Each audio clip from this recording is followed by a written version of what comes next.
ทีนี้ในส่วนของ lab นะครับก็เป็น lab สุดท้ายเหมือนกัน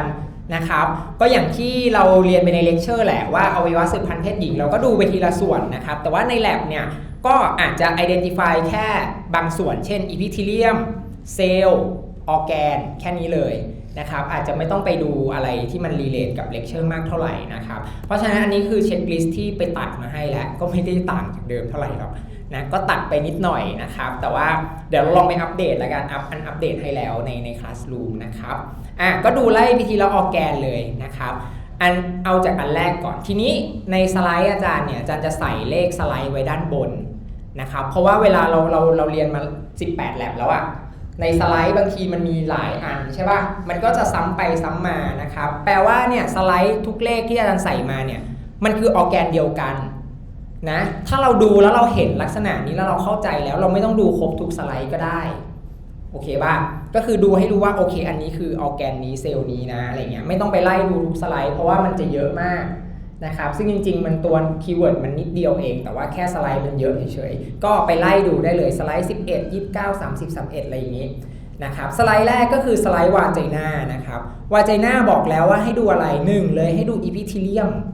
ถูกไหมอีพิธีเลียมมันจะเป็นแบบ stratified squamous epithelium นะครับบางทีเนี่ยเราดูโซนนอกๆอาจจะเห็นเคอราตินได้เล็กน้อยนะแต่ว่าพอเข้าไปด้านในเนี่ยตัววาไจน่าจะเป็น non keratinized stratified squamous epithelium เรียบร้อยแล้วนะครับแล้วก็ชั้นที่เป็นmuscularis นะครับก็ไม่ต้องไปแยกถึงขนาดว่าเป็น inner cell outer long ก็ได้เพราะว่าดู epithelium ก็คือชัดแล้วนะครับส่วนช่องที่ให้โน้ตก็ใครอยากโน้ตอะไรก็เอาไว้เผื่อไว้โน้ตแล้วกันนะครับเพราะฉะนั้นวาไจน่าดูแค่นี้เลยนะครับถ้าสมมุติจะถามก็ได้แค่ epithelium หรือไม่ก็ identify organ ไปเลยทั้งอันนะครับก็เลื่อนดูเลยว่าอ๋อเป็น squamous นะโอเควาไจน่าแน่นอนนะครับพอถัดเข้ามาที่เซอร์วิกก็จะมีประมาณ4สไลด์นะเราก็ลองไปดูนะอันดับแรกเลยพยายามหาตรงรอยต่อตรงนี้ให้เจอก่อนรอยต่อเห็นไหมอีพิธีเลียมมันจะหนาจากข้างนอกใช่ไหมพอเข้าไปมันจะบางเพราะฉะนั้นน่ะให้เราหาตรงจังชันให้เจอก่อนบริเวณรอบๆจังชันตรงนี้ก็คือ transformation zone นะครับเพราะฉะนั้นพอเราเจอ transformation zone ปุ๊บทีนี้ง่ายแล้วฝั่งที่อีพิธีเลียมหนากว่าเป็น stratified squamous ถูกป่ะเราจะเรียกโซนนี้ว่า ectocervix ecto คืออยู่ข้างนอกถูกป่ะไปต่อกับวาไจน่าส่วนโซนที่อยู่ด้านในอีพิธีเลียมบางๆแล้วเนี่ยแล้วก็มีแกลนอยู่ด้วยนะครับด้านนี้ก็จะเป็น endocervix ก็คืออยู่ด้านในของปากมดลูกนะครับก็อันนี้ก็ใช้ได้บอกอาจจะถามเป็นโซนก็ได้นะครับ ecto หรือ endo นี่แหละนะครับหรือว่าtransformation zone มันน่าจะกลัวเข็มเลื่อนอะไรประมาณนั้นนะก็อันนี้ก็คือในส่วนของ cervix นะครับพอถัดเข้ามาใน uterus uterus เนี่ยอันดับแรกอย่าเพิ่งไปแยกระยะนะครับ uterus สไลด์จะเยอะมากนะให้เราดูชั้นให้ได้ก่อนชั้นที่เราจะดูคือชั้นในตรงนี้เราเรียกว่า endometrium นะครับแล้วก็ชั้นที่เป็นมัสเซลหนาๆเลยก็คือไมโอมีเทรียมแล้วก็ข้างนอกสุดเนี่ยเป็นมีโซทีเลียมบางๆนะครับก็เป็นเพอริมีเทรียมทีนี้พอเราเห็นแบบนี้ปุ๊บให้เราซูมเข้าไปที่บริเวณด้านในตรงนี้ก็จะเจอแบบในภาพนะครับโซนที่เป็นสีจางๆไม่ค่อยมีรูนะครับอันนั้นคือ stratum functionalis แต่อันที่สีเข้มนะครับแล้วก็มีแกลนเยอะๆอันนี้จะเป็น stratum basalis นะครับเพราะฉะนั้นสีจางกว่าจะเป็น functionalis สีเข้มกว่าจะเป็น basalis ดูแบบนี้ก่อนพอได้แบบนี้ปุ๊บให้ดูภาพรวมแล้วแยกระยะให้ได้เป็น3ระยะแบบนี้นะครับดูภาพแรกคือภาพเมื่อกี้เลยมี basalis กับ functionalis เห็นขอบ functionalis ไหมขอบมันเรียบร้อยใช่ป่ะไม่ได้หลุดลุ่ยแล้วก็มีแกลนแต่แกลนยังไม่ได้ใหญ่มากอันนี้เป็น proliferative phase แต่พอมาภาพที่2เห็นไหมโอ้โหแกนรูเบ้อเร่อเลยนะครับมีสเปซอยู่ข้างในใหญ่เบ้อเร่อเลยแล้วก็อีพิธีเลียมเริ่มหนาตัวมากๆแล้วนะครับส่วนใหญ่จะเป็น functionalis หมดเลยอันนี้จะเป็น secretory phase นะครับพอมาถึงอันที่3ดูอีพิธีเลียมมันเลยหลุดลุ่ยแบบไม่เรียบนะครับแล้วก็ไม่ได้แบบเป็นขอบเรียบชัดเจนหลุดลุ่ยแล้วก็อาจจะเจอเซลล์เม็ดเลือดได้ด้วยนะครับอันนี้ก็คือตัวของ menstrual phase ก็คือระยะที่มีประจำเดือนอยู่นะครับก็สามารถหาได้จากสไลด์เหล่านี้นะมีหลายระยะเลยลองดูที่ชื่อสไลด์นะครับเขาจะเขียนไว้ว่าเป็นระยะไหนแล้วก็ identify ระยะให้ได้นะครับถ้าจะไม่ได้ถามชั้นก็อาจจะถามเป็นเฟสไปเลยนะครับเป็นระยะไปเลยก็ได้พอถัดจากมดลูกก็จะเข้าสู่บริเวณที่เป็น fallopian tube หรือว่า uterine tube นะครับอันนี้ก็คือให้เราดูลักษณะของลูเมนก่อนมันจะมีโฟลดิ้งเข้าไปเห็นปะมีอีพิธีเลียมมันไม่ได้เป็นกลมๆนะครับมันจะมีโฟลเข้าไปอย่างเงี้ยเป็นเหมือนแบบเป็นเขาวงกตเยอะๆเข้าไปเราให้เราซูมเข้าไปที่อีพิธีเลียมนะครับมันจะเป็นแบบ simple columnar epithelium แต่เราจะต้อง identify เซลล์ให้ได้2ชนิดนะครับตัวสีอ่อนมีขนข้างบนเราเรียกว่า ciliated cell ตัวสีเข้มเรียบๆไม่มีขนอันนี้คือ PEG cell นะครับเพราะฉะนั้นในเลเวลของuterine tube เนี่ยคิดว่าก็น่าจะต้องเป็นการถามให้เรา identify เซลล์นั่นแหละคิดว่าน่าจะตรงตอบโจทย์ที่สุดนะครับก็คือ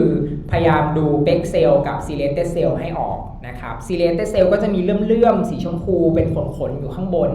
นะที่ apical part นะครับแต่ถ้าเป็น PEG cell ก็จะไม่มีเนาะมาถึงอีกอันนึงนะครับก็คือส่วนของโอวารีแหละลงมาที่รังไข่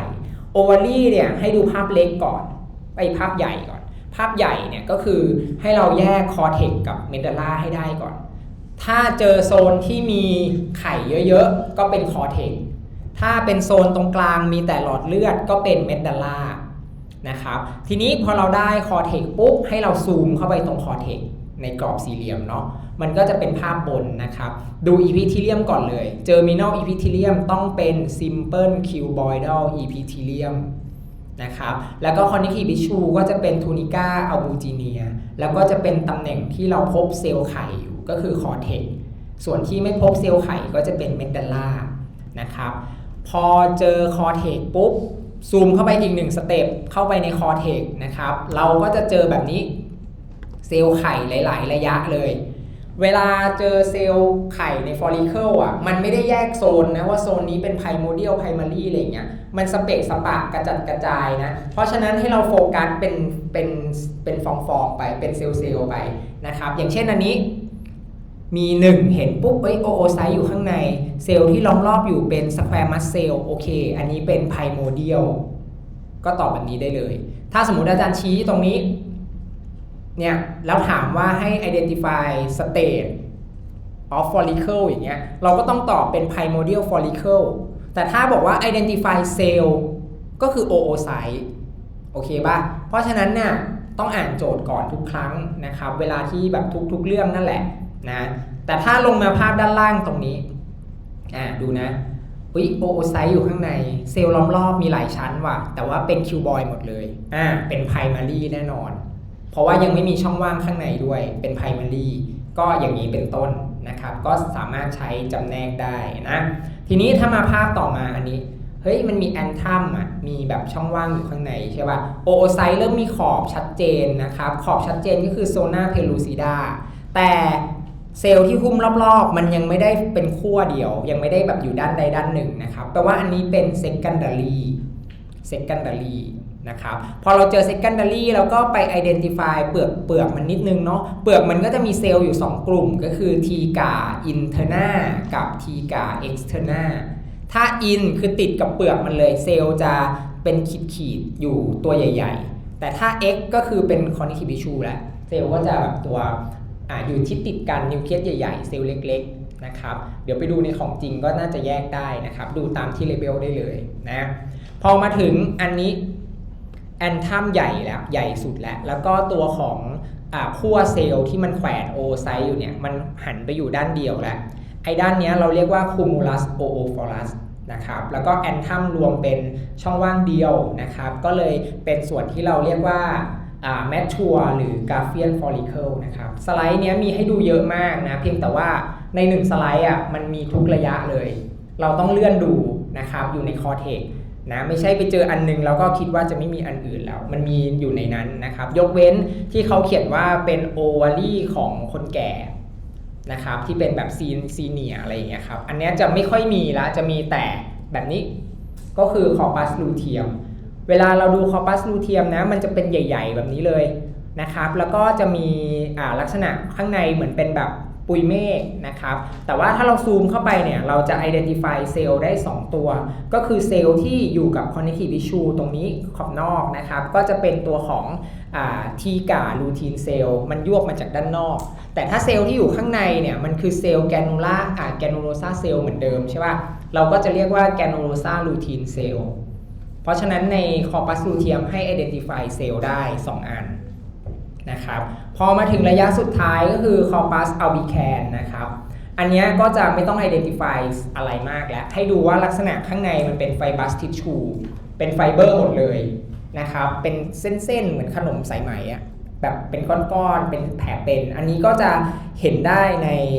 รังไข่ของผู้สูงอายุนะในเด็กๆก็จะไม่ค่อยเห็นแล้วนะครับแล้วก็เราก็จะมุ่งไปดูที่ส่วนของพาเซนต้านะหรือว่าตัวของเยื่อมดลูกของลกนะครับ1ภาพเดิมเลยหาฝั่งตัวอ่อนให้เจอก่อน chorionic plate วิธีนะอันนี้บอกเพิ่มวิธีดูคอนเฟิร์มว่ามันเป็นฝั่งของตัวอ่อนนะให้เราซูมเข้าไปตรงบริเวณเนี้ยมันจะเป็นมีเซนไคมอลเซลล์เป็นเซลล์ที่แบบมีแฉกเยอะๆแล้วก็อยู่แบบหลวมๆนะครับแต่ถ้าเป็นฝั่งแม่มันจะเป็นเซลล์วงกลมตัวใหญ่ๆติดสีเข้มอันนั้นคือ decidual cell แปลว่าเป็นฝั่งแม่เพราะฉะนั้นหาฝั่งให้เจอก่อนว่าเป็นฝั่งลูกหรือฝั่งแม่ถ้าฝั่งลูกเราก็เรียกว่า chorionic plate ถ้าฝั่งแม่เราก็เรียกว่าเป็นdecidual body นะครับหรือว่า marginal plate หรือ basal plate ก็ได้นะครับทีนี้พอเจอแบบนี้ปุ๊บให้มาดูโซนระหว่างกลางตรงนี้มันจะมีวินไลน์เต็มไปหมดเลยให้แยก2อันพออันแรกคือแบบนี้เกาะติดอยู่กับฝั่งใดฝั่งหนึ่งเลยอันนี้เราจะเรียกว่า encholic เห็นนะเกาะติดอยู่กับเพลทฝั่งแม่หรือฝั่งลูกก็ได้นะเราจะเรียกว่า encholic chorionic villi นะครับส่วนที่เหลือเนี่ยที่มันล่องลอยอยู่ไม่ได้ไปติดกับใครเลยนะครับเราจะเรียกว่า floating chorionic villi นะครับก็แยก2อันนี้ให้ได้นะครับ encholic กับ floating พอนะภาพนี้เป็นของฝั่งแม่นะครับฝั่งแม่เห็นป่ะเซลล์มันจะเป็นตัวเม็ดเป็นจุดเซลล์ตัวใหญ่ๆกลมๆเต็มเลยนะครับอันนี้ก็คือ decidual cell ก็ต้อง identify decidual cell ให้ได้จะได้รู้ว่ามันคือฝั่งของbasal plate นะครับหรือว่า decidual body นะครับก็ส่วน chorionic villi ก็เหมือนเดิมถ้ามันยึดติดอยู่กับ plate ก็จะเป็น encholic ถ้ามันล่องลอยอยู่ไม่ได้ติดกับใครก็เป็น floatingนะครับแค่นี้นะเพราะฉะนั้นเนี่ยสไลด์นี้นะครับก็ไม่ต้องไปแยกว่าเป็น primary secondary หรือว่า tertiary แต่ว่าให้รู้ว่ามันคือ floating chorionic villi พอนะครับอันนี้เพิ่งไปตัดให้มานะครับแต่ว่ามันจะมีภาพอย่างนี้แหละนะครับแต่ถ้าอาจารย์ประจำกลุ่มเขาให้ไอเดนก็ไอเดนไปตามนั่นแหละไม่เป็นไรแต่ว่าคงไม่ได้เอามาสอบว่าให้ identify ระยะของ villi อะไรเงี้ยนะก็ให้รู้ว่าเป็น encholic กับ floating พอนะครับแต่ว่าไม่ต้องไปไอเดนนะแต่ถ้าเราเห็นอย่างเงี้ยมันก็น่าจะเป็น tertiary แหละเพราะว่ามันมีหลอดเลือดอยู่ข้างในนะครับแต่ว่าถ้าไม่มีหลอดเลือดแต่ว่าเป็นกลุ่มๆแล้วอันนั้นก็จะเป็นลักษณะของ secondary แต่ถ้ามันสเปซสปากระจัดกระจายไม่มีอะไรเลยเล็กๆด้วยก็จะเป็น primary แต่ไม่ต้องแยกนะครับมาถึงอีก1สไลด์นะครับก็คือ umbilical cord อันนี้เคยดูมาหลายรอบมากแล้วนะครับวันนี้ก็ให้ดูอีก1รอบนะครับก็คือให้ identify vein นะครับกับ artery artery 2 อัน vein 1 อันนะครับแล้วก็จะมีตัวของmucus connective tissue ที่เราเรียกว่า Wharton jelly ถ้าซูมเข้าไปมันจะเป็นแบบนี้ลักษณะมันจะเป็นเหมือนเป็น fibroblast นะครับแต่ว่าบางทีตอนเริ่มต้นเนี่ยอาจจะเห็นเป็น mesenchymal cell ก็ได้เป็น fibroblast ก็คือเซลล์เป็นแฉกๆเหมือนกันเพราะว่ามันต้องทำหน้าที่สร้างไฟเบอร์ไงเพราะฉะนั้นไม่ต้องไปดูอะไรเยอะ identify แค่ artery กับ vein แล้วก็ตัวของ Wharton jelly นะครับหรือถ้าแบบไม่ได้คิดอะไรมากก็คือ identify organ ไปเลยก็เป็น umbilical cord ก็คือให้ move ได้นะครับเดี๋ยวดูก่อนว่าจะแบบไหนดีนะครับมาถึง organ สุดท้ายก็คือเต้านมหรือว่า mammary gland นะครับ1เลยให้ดู active กับ inactive ให้ได้ก่อนถ้าเราเห็นภาพแบบนี้connective tissue ข้างในเต็มเลยนะครับส่วนจุดเข้มๆที่เป็นแกลนเนี่ยมีน้อยให้เรา ident ได้เลยว่าเป็น inactive นะครับส่วน connective tissue ที่เราเห็นเนี่ยขอให้แยกนิดนึง ถ้าอยู่ในต่อมเราจะเรียกว่า intralobular connective tissue อยู่ข้างในต่อมแต่ถ้าอยู่นอกต่อมที่เหลือทั้งหมดเลยเราก็เรียกว่า interlobular connective tissue โอเคนะแค่นี้นะครับ